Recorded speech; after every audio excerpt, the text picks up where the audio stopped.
No, no, I'm doing okay in the big world.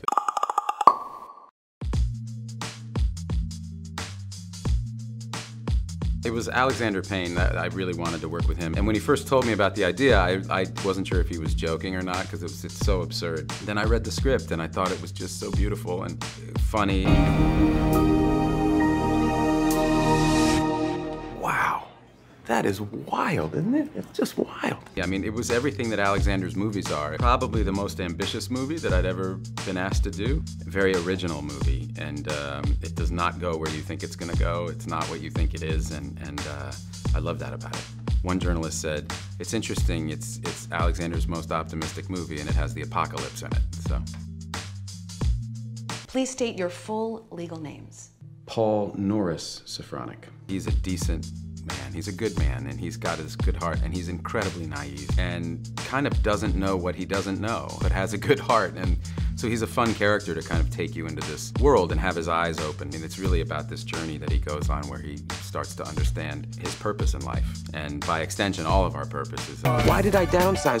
So that I could be here, right now. I finally have a chance to do something that mattered.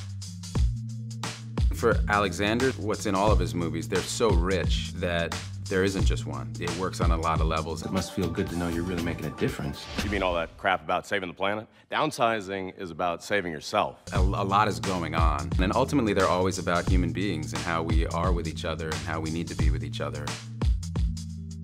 I think this is kind of one of those movies that looks more challenging than it was to shoot. Alexander was so prepared. He'd written the script over 10 years ago with Jim, and they knew exactly what they wanted to do. And a lot of kind of the math, like the special effects and all that stuff, had been pre-thought out. As large as you can, please. Also because we didn't have the money that, you know, if we were doing a movie with superheroes, then you've got more money to waste with, I'll try this, I'll try that. With something like this, you have to fight for every nickel that you get up on screen, and so you really need to plan out everything, and it has to go exactly the right way, or else you're gonna go over budget, and that's unacceptable with a movie like this.